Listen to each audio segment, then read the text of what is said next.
a Massingale, horse trainer and adventurer. Good morning YouTube. We are having an absolutely disastrous week. Oh, it's all gone wrong. It's awful.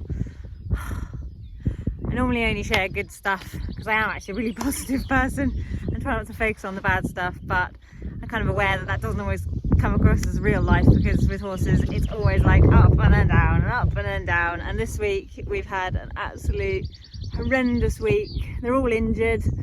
Oisin's tried to chop his foot off and is going to be out for weeks now, and yeah, it's just all gone wrong. Louis is injured. Who else is injured? Oh yeah, it's happening in threes. So, and Cedric, the spotty, my driving ponies, he's got an abscess and it's kind of like a horrible white line disease thing going on with him. So that's kind of an old thing with him, but it's kind of re-flared up, which is really annoying. But Oisin is kind of the big worry. I feel like I should rewind actually, because it wasn't all bad. It was going great. It was going so well. I mean, he was being brilliant. We were having such a good time. We had an amazing session in the arena. The weather was fantastic. I'll put the clip in here so you can see what we were up to. And he was doing so well. Like, he was absolutely brilliant. He was learning so quickly.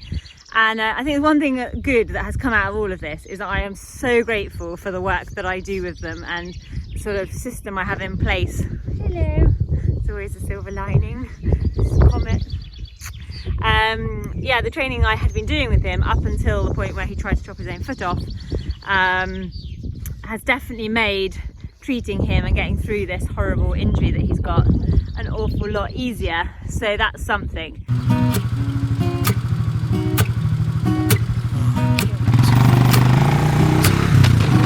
I've been feeling so small, watch the clock ticking off the wall, but tonight I'm letting it go.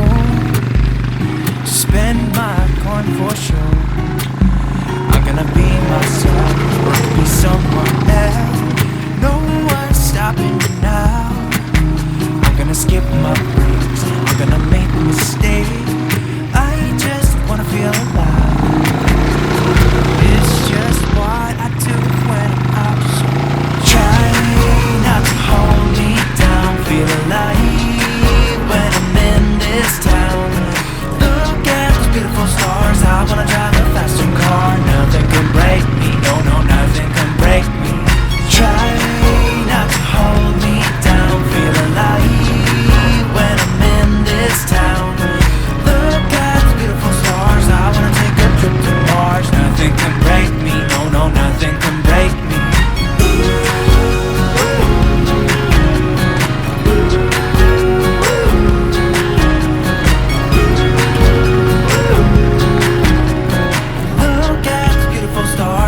Drive a faster car. Lay my troubles to bed. Blow the smoke through my cigarette. City lights looking fine, and I know this is my time. I'm gonna be myself, or I could be someone else. No one's stopping me now. I'm gonna skip my breaks. I'm gonna make mistakes. I just wanna feel alive. It's just what I do when I'm out. So try not to hold me down. Feel alive when I'm in this town. Look at those beautiful stars. I wanna drive a faster car. Nothing can break me. No, nothing can break me. Try not to hold me down. Feel alive when I'm in this town. Look at those beautiful stars. I wanna take a trip to Mars. Nothing can break me. No, nothing can break me.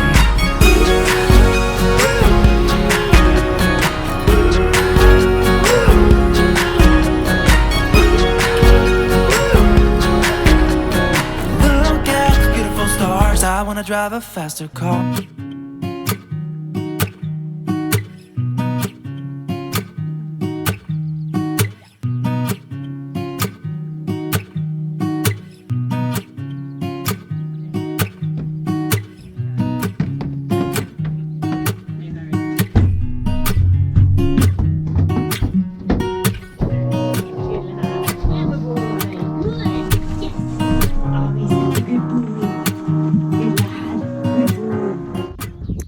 was really, really dusty and really dry, so you have to excuse that in the video. It was kind of one of those things where we were just working, and I just wanted to, I don't know, you wait all winter for it to be dry and sunny and nice, and then when it's dry and sunny and nice, the field's too hard and too lumpy and then the sand school gets a bit dusty. So but you know, I kind of we just got to do what we got to do, haven't we, and try and do our best.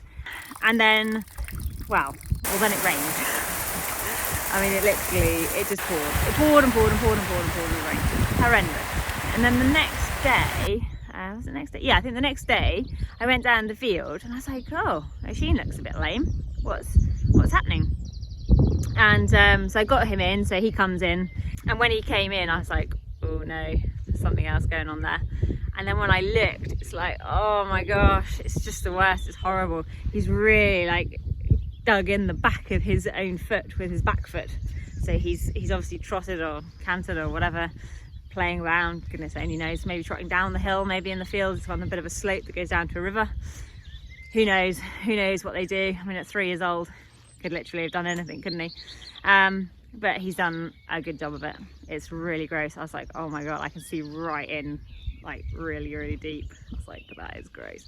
So obviously called the vet straight away, and they came out, and we heavily sedated him because, you know, it's just such bad timing. Like, I can't stress what bad timing it is. It's just awful timing because, you know, after being castrated, getting through that, and then, you know, the relationship was building, we were getting to be friends, and the last thing you want to do is then have to start, you know, treating and, you know, poking at things that hurt.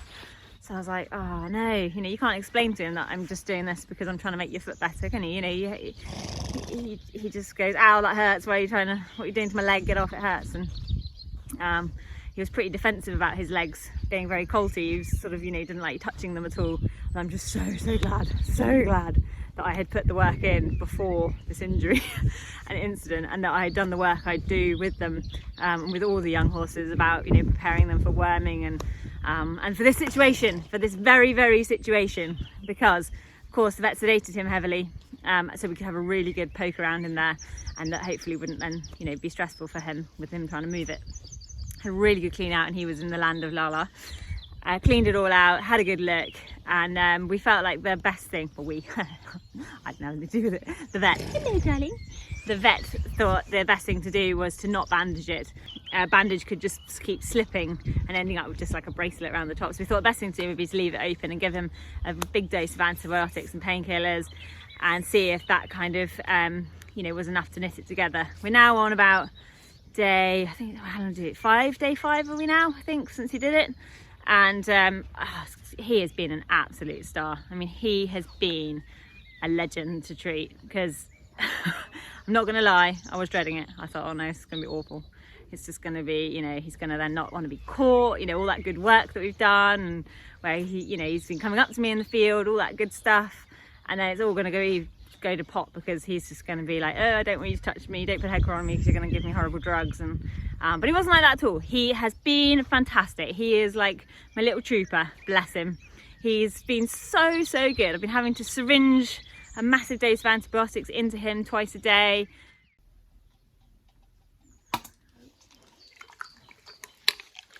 Boy, I know, good, you're so clever. Oh, good boy. Get it down there. I know, I'm sorry. I'm so sorry. Good boy. Good boy. This is gross. Look at it. Ugh. So gross, isn't it, boy? Sorry, buddy. It's alright. Good boy. Horrible, isn't it? Poor fella. Hopefully only a few days of that left. I've been washing the wound out, cleaning it twice a day. I did have a genius idea. So I used the hot horse shower, and then I put this stuff. I didn't put the dog in it. I put, which is like Hibby scrub, I put it in the washer thingy and washed it out like that. And it worked really well, actually. It cleaned it out really nicely without having to sort of use cotton wool and sort of physically scrub it. So it's a lot cleaner in there than it would be otherwise. Hopefully that's the end of our disastrous week, and next week we crack on on to more fun things again. But I mean, Oisin has been amazing. It's the worst thing in the world, you know, you never want them to be injured. I spend my whole life desperately trying to love them, protect them, work with them, cherish them. I absolutely hate it when they're injured or get any sort of accident or injury to them. But when you have as many as I do, it is a bit of a numbers game, and you're always going to end up needing the vets for certain things, and it can feel like you end up having it all at once. And with the three of them, with Louis here, he had a bit of an abscess that burst on his side. Not sure if he was having a punch up with his brother or whether he just got a prickle in him or what it was, but it's only very tiny. He's lying on it, so I won't show you. But again, we took him down to the vet and just made them check it was okay and that he was fine, because you know, you don't want them to be in any pain or discomfort. And with animals, when they can't talk to you but they can only show you, and I felt like Louis was just a bit down, and I wanted the vet to reassure me that it was only a little tiny hole that would heal up on its own, and luckily it was that. Cedric, I'll just keep treating his foot. I have to be really careful with that white line disease. Keep putting I'll probably use iodine, keep iodining it, cleaning it out, hosing it as well, making sure the bacteria can't feed in there. That's the trouble with these little tiny ones' feet. I'm always picking them out, and I wire brush them and I hose them and then treat them with like a eucalyptus hoof dressing, which is really, really good. But sometimes they just get a little bit of grit, especially where he's been driving out on the road. You get little tiny bits of grit that just work their way up there, and then they cause all sorts of havoc for the longer term. I think the one thing I can say for certain is I'm looking forward to next week. Oh no, I'm not actually. Well, next week we've got my three little boys, the three little yearling Shetlands, so Rupert, Wilfred and baby Stu. I need to get them castrated. They need to have their little operation because of Peggy, and obviously spring is in the air, and we might as well just get it done now while they're young and fit and healthy and before the flies come out. So I should probably get the vet to come and do that with them, and to also have a good look at Oisin as well. We'll have another look at that, see and make sure if it's healing up well, see that there's no more infection brewing in there, because he'll obviously be off the antibiotics by then, and just make sure that that's healing in the very best way that we possibly can. Anyway, thanks ever so much to all of you for watching, and all the lovely comments that you guys write on YouTube. I do try and read them all, so thank you ever so much. And if you do enjoy our videos, don't forget to click subscribe and hit the little bell thing as well, and also leave a comment. Let me know what you'd like to see more of, and take care. Hope you're all keeping safe and well. Bye.